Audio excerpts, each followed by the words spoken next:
Talk about the EDA first, and then I'll talk about what most of us don't realize. Most of us haven't taken the time to look. There's 80 economic development programs in the federal government through 4 agencies that spend $6.6 billion a year. Not one of them has a metric on it to see if it's successful. We've heard all morning about $3,000 per job.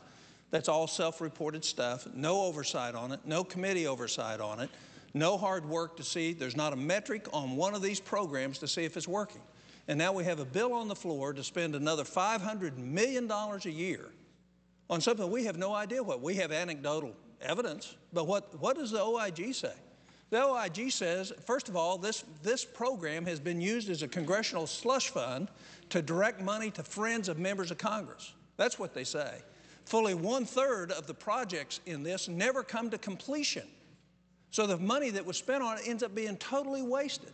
And we're reauthorizing a bill that nobody can show the statistics that it is, in fact, effective.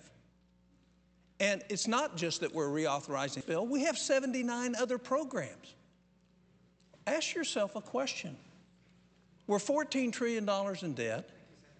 We're nearly bankrupt. We're running a $1.5 trillion deficit, and we've got a bill on the floor to spend $500 million, and we don't know whether it works or not. We claim through anecdotal, we see positive things every now and then. Well, you know, there's positive outcomes to illness, too. But the fact is we don't know what we're doing.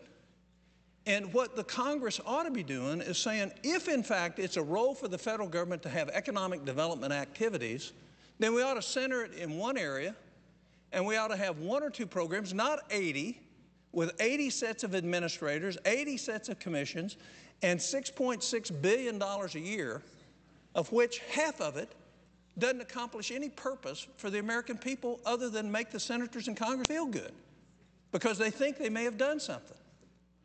So the whole idea that we would put forward a bill that has never truly been oversighted in terms of the way everybody else would oversight the way they spend their money to see if it's effective in the whole, not anecdotal evidence of one company or one benefit, put it all together. And if we have a role, let's put together a program that will work, 1. Number 2, that has metrics on it so we can measure whether or not it's effective when we're spending. We're actually borrowing the money to do this. By the way, if we actually pass this bill and $500 million gets spent, we're going to borrow $200 million from the international financial community to do it. And when we know 1/3 of it's wasted, that just doesn't make sense. So the whole idea of Congress passing this EDA bill in light of not doing oversight on the other 79 economic development programs under the other 4 agencies is the definition of insanity. We don't know what we're doing. Now let's talk about regulation.